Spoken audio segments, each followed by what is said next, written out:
goals, but the players are arguing with each other. I think Mikel always said to them, listen, there's going to be mistakes.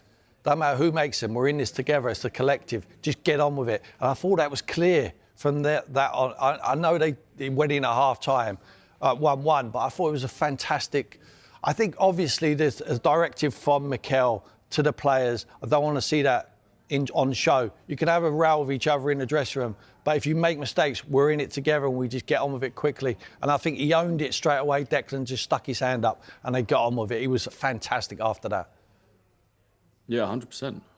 I think it has to be, right? At this level of football, like, you have to forget about mistakes. It's done. There's nothing you can do about it. There's no point in screaming at your teammates. Like, the mistake is made. The goal is the goal. You have to get on with the game. So, look, the longer you dwell on a mistake, the more chance you got of conceding another. You know, get on with the game. I think that's what they did well. I think we started the game really well. You know, first 30 minutes before the goal, I thought could have scored 1 or 2. Then got the goal. And yeah, it's disappointing to kind of inflict it on ourselves again. You know, like you said, a guy like Declan Rice, you don't expect it. But if you're going to make a mistake, you've got to step up then. Get out your system. And I thought we had a great second half. I thought he was phenomenal in that second half. I thought a lot of them were. I thought everyone pretty much to a man. You know, even Timber, who got hooked off, I understood it because he was on a yellow, and I thought Mosquera came on and did well. But yeah, everyone defended well. Everyone, you know, going forward, Eze, Gyökeres, yeah, I thought everyone played really well, and it was a really good performance. I think when you look at those fixtures, they look favourable for Man City, but I'm sure if, you know, when we put Arsenal's up, it'll be pretty much the same. And we're talking about Arsenal still having to go to City. I think the Carabao Cup final is a huge moment for both teams, and I think if Manchester City won that, psychological, because then a lot of talk would be, oh, Arsenal can't get over the line again, another trophy. Even if the sort of, if City could cut that by a point or two round about then and could beat them in the Carabao Cup final, I think psychologically that would be huge for sort of Manchester City in that run. And I think Arsenal are the best team. I think they've got the best squad. I still believe they'll go on and win the league.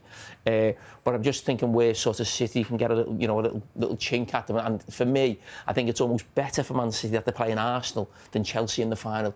You know, just for that reason, psychologically. Mikel Arteta would have been at home this afternoon watching the 2 games and thinking, I fancy Villa to beat Brentford.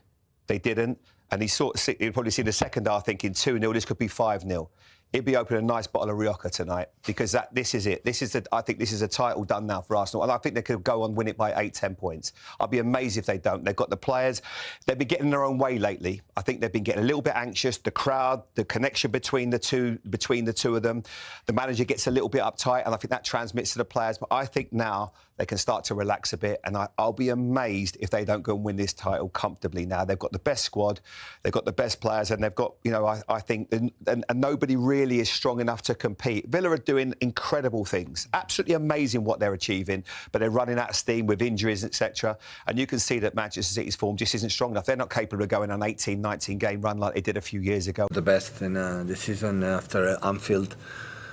For our experience, when it's important in emotional games like Anfield, the Champions League, the next one always is tricky. We were lucky it was a home and away, and we know the experience what happened in our first leg there when we suffered in incredible second half because they are.